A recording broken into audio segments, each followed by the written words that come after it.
மேலும் சுற்றுச்சூழலை பாதுகாக்க அனைத்து மக்களையும் ஊக்கப்படுத்துவேன் என்று உறுதியளிக்கிறேன். உலகின் மற்ற நாடுகளில் உள்ள குடிமக்களையும் தூய்மை பழக்கம் தூய்மையாக வைத்திருக்க வேண்டும் என்ற ஒரு எண்ணம் நம்முடைய மக்களுக்கு வர வேண்டும், எப்போது இருந்து கொண்டே இருக்க வேண்டும் என்ற எண்ணத்தோடு 10 ஆண்டுகளாக சொச்சுவார்த்தை சேவா, அதாவது இந்தியில் இருக்குது, நம்ம தமிழில் இது எல்லாரும் தெரிவிக்க வேண்டும் என்பது நம்முடைய அனைவருடைய ஒரு எண்ணம். ஆனால் இங்கே பார்த்தீங்கன்னா அதிகமாக தமிழில் தானே இல்லை. நம்முடைய உள்ளாட்சித்துறைக்கு ஒரு பெரிய வேண்டுகோள், உள்ளாட்சித்துறைக்கு மட்டுமல்ல மற்ற துறை அனைத்திற்கு நான் சொல்வது கூறிக்கொள்வது, நீங்கள் எல்லாத்தையும் தமிழை கொடுக்கணுன்றது என்னுடைய எண்ணம். நம்முடைய அவசியம் எனக்கு ஏன் மாறி போட்டு நான் தேர்றேன், எந்த தேர்தல் என்ன இருந்து அப்படின்னு தேர்றேன். நானே தேர்தல் சொன்னால் மக்கள் என்ன செய்வாங்க? பார்க்குறேன் குடியரசுக்கு போது பசங்க பிள்ளைகளாம் மாணவர்களாம் அந்த ஒரு பிடிச்சிட்டு போவாங்க, துணியை பிடிச்சிட்டு போனாங்க விளம்பரத்துக்காக. அதில் என்ன இருக்குன்னு யாருக்கும் தெரியாது. நம்ம சாலையில் போகிறோம் பார்த்தாங்க நினைப்பாங்க, என்ன இருக்குன்னே தெரியாது, என்ன வச்சுட்டு போவாங்க. அது என்ன பழக்கம்னு எனக்கே தெரியல. ஏன் இந்த தமிழ் எழுத வேண்டும், தமிழ் சொல்ல வேண்டும், தமிழ் படிக்க வேண்டும், இந்த என்ன மாணவர்களுக்கு என்ன காரணம்? நம்முடைய மொழி தமிழ் மொழி, தமிழை எழுதணும், தமிழை படிக்கணும், வலியுறுத்தணும். ஆனால் இன்னைக்கு நாம் எந்த விளம்பரங்களும் சரியாக செய்யலை. மக்களுக்கு தெரிய வேண்டிய செய்தி, அனைவருக்கும் தெரிய வேண்டிய செய்தி, இந்த செய்தியை கூட நம்ம தமிழ் கொடுக்கலாம், என்ன அர்த்தம் தெரியல. இது எல்லாத்துலையும் கடைபிடிக்க வேண்டும். இது மாணவர்கள் பாதிக்கப்படுகிறவர்கள் நிறைய திட்டங்கள் சொல்லியிருக்காங்க. எத்தனையோ திட்டங்கள் பார்த்தோம், தேர்தல் சபைகளும் பார்த்தோம். நிறைய விளம்பரங்கள், ஒரு பெரிய வளர்ச்சிக்கான திட்டங்கள், நம் நாட்டின் பெரிய வளர்ச்சிக்கான திட்டங்கள் கோடிக்கணக்கான ரூபாய் செலவிடப்பட்டிருந்தது.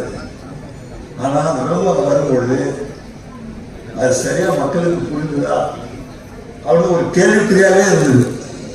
நம்முடைய மாணவர்கள் பேசியிருந்தோம், இது கூட பேசியிருந்தோம்.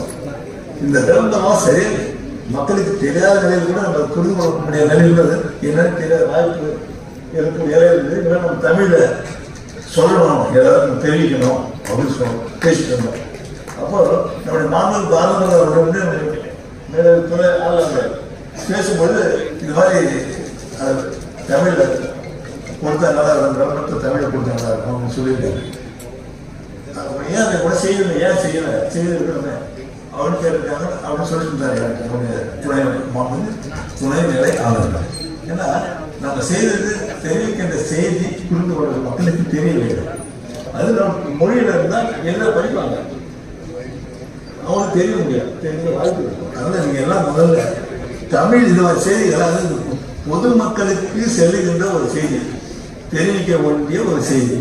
அப்போ அவங்க தெரிந்து கொள்ள வேண்டியது மிக அவசியம், தேவை பாதுகாப்பு பண்ணது. அதனால் நீங்கள் இதை தமிழ் மொழிபெயர்த்து தர வேண்டிய நம்முடைய மரியாதைக்கு மாணவ பாரத தொடர்பு அறிவித்திருந்த செயல்படுத்திருக்கிற திட்டங்களை எல்லாம் தமிழில் கொடுக்க வேண்டும் என்பது என்னுடைய தானான ஒரு எண்ணம்.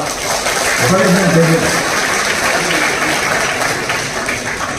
நம்முடைய புதிய அரசு எத்தனையோ திட்டங்களை செய்திருக்கீங்க, நல்ல திட்டம் எல்லாம் செயல்படுத்தி முக்கியமாக நம்முடைய புதுச்சேரி மாநிலம் சுத்தமாக இருக்கும் அரசாங்கம் மிகுந்த கவனம் செலுத்தி வருகிறது.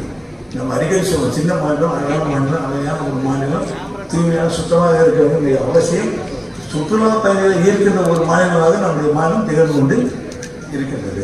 அப்போ சுத்தமாக வைத்திருக்கிறது அவசியமா இல்லையா? மிக மிக அவசியமான ஒன்று. இப்போ நீங்கள் பார்த்தீங்கன்னா ஒரு சமயத்தில் நகராட்சி துறையை சார்ந்து ஊழியர்கள் பணி செய்கிறாங்க. இந்த தூய்மை பணி, சுத்தப்படுத்துற பணியெல்லாம் குப்பை எல்லாம் செய்திருக்கிறாங்க. ஆனால் சரி செய்ய முடியல, குறைகள் நிறைய இருந்தது. தெருவில் சுத்தம் வைத்திருக்க முடியல என்ற ஒரு குறைகள் இருந்தது. அப்போ அதை போக்க வேண்டும் என்ற எண்ணத்தோடு நாம் தனியார் நிறுவனத்திற்கு அந்த குப்பை எடுக்கின்ற பணியை கொடுத்து வருகிறோம். அதுக்காக பல கோடி ரூபாய் செலவிடப்பட்டு வருகின்றன. அப்போ இப்பொழுது பார்க்கும் பொழுது நகராட்சி பணியாளர்கள் இப்போ தூய்மைப்படுத்துகிற பணி, குப்பை பணி இல்லை. ஆனால் அந்த பணியை நாம் தனியார் நிறுவனத்துக்கு கொடுத்துருக்கிறோம். முன்பு நகரத்துக்கு மட்டும் கொடுத்தோம். அப்புறம் கிராமம் முழுவதுமாக புதுச்சேரி முழுவதுமாக அந்த தூய்மை பணியை கொடுத்திருக்கின்றோம்.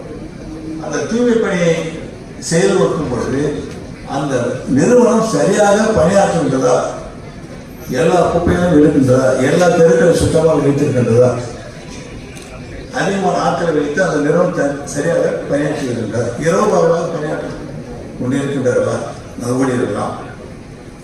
அதுதான் நாம் முக்கியமாக கவனிக்க வேண்டியது. மக்களுக்கு ஒரு விழிப்புணர்வு, குப்பையை தெருவில் போனது, அந்த குப்பை தொழிலில் போனால் பையில் போட்டு கொடுக்கணும், விழிப்புணர்வை ஏற்படுத்துறது மிக முக்கியமான ஒரு கடமை. அப்படி இருந்தால் அதனை சுத்தம் செய்கின்ற பணியை எடுத்து இல்லை நிறுவனம் சரியாக செய்கின்றதை பார்க்க வேண்டிய பொறுப்பு நமக்கு இருக்கின்றது, நகராட்சிக்கு இருக்கின்றது, நகராட்சி ஊழியர்களுக்கு இருக்கின்றது. ஏன்னா அந்த பணியை சரியாக செய்யணும்னா நிறுவனத்தை கொண்டிருக்கணும். அதனால் நகராட்சி பணியாற்றுகின்ற ஊழியர்கள், அதிகாரிகள் அந்த நிறுவனம் சுத்தமாக அந்த பணியை செய்து கொண்டிருக்கின்றனர் என்பதை மிக ஆழமாக அவசியமாக கவனிக்க வேண்டும் என்பது என்னுடைய எண்ணம். அப்படி கவனித்தால் நிச்சயமாக சுத்தமாக இருக்கும். இப்போ நம்ம கொடுக்குற பணம், அவங்க செலவிடுகிற பணம் குப்பைகளை எடுக்கின்ற அந்த அளவுக்கு ஏற்றவாறு தான் பணம் கொடுக்கப்படுகின்றது. எத்தனை டன் குப்பை எடுத்து போனாலும் கொடுக்கணும், அதுக்கு இந்த பணம் தான் கொடுக்கணும். இருந்தாலும் அந்த நிறுவனம் சரியாக செய்வது என்றால் குப்பை கீழே கலந்துட்டே தான் இருக்கும். நம்ம சுத்தமாக நாங்கள் இருக்கணும்னா இருக்க முடியாது, தூய்மையாக தானே இருக்க முடியாது. அதனால் அந்த பணியை சரியாக செயல்படுத்துகின்றது அந்த செய்கின்ற கவனிக்க வேண்டிய பொறுப்பு நமக்கு இருக்கிறது.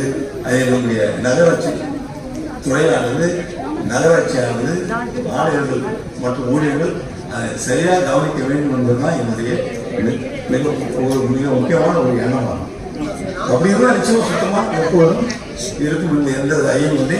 இப்போது நம்மளோட குப்பை எடுத்தால் நம்மளுக்கு ஒரு இடத்துல கொட்டிட்டு இருந்தோம், பிரச்சனைலாம் இருந்தது. இப்போ அந்த பிரச்சனை இல்லாதவர்களுக்கு அந்த குப்பையை ஜீரோ வேஸ்ட் சொல்லுவாங்க. எடுத்த குப்பையை உடனடியாக மறுசுழற்சி செய்து அதை பயன்படுத்துகிற அளவிற்கு இப்பொழுது அந்த பணி ஒப்படைக்கப்பட்டு இருக்கின்றது. அதனால் அந்த நம்முடைய துறையானது சரியாக அந்த பணியை மேற்கொள்ள வேண்டும் என்று நான் உங்களை கேட்டுக்கொள்கிறேன். அடுத்து நம்முடைய விழிப்புணர்வு பிள்ளைகளுக்கெல்லாம், பள்ளி பிள்ளைகளுக்கெல்லாம் கொடுக்கப்பட வேண்டும், பெரியவர்களுக்கு கொடுக்கப்பட வேண்டும், மக்களுக்கு கொடுக்கப்பட வேண்டும். நம்மை சுத்தமாக வைத்திருந்தால் நாம் நன்றாக இருக்கலாம், உடல் ஆரோக்கியமாக இருக்கும், நோய்நொடியின்றி இருக்கலாம் என்ற நிலையை உணர்த்தி சுத்தமாக வைத்திருக்கின்ற பழக்கத்தை நாம் உருவாக்கிக் கொள்ள வேண்டும். பாரதம் நிறைய சொல்லுறாங்க, பாரதம் நிறைய தூய்மையாக வச்சிருக்கின்ற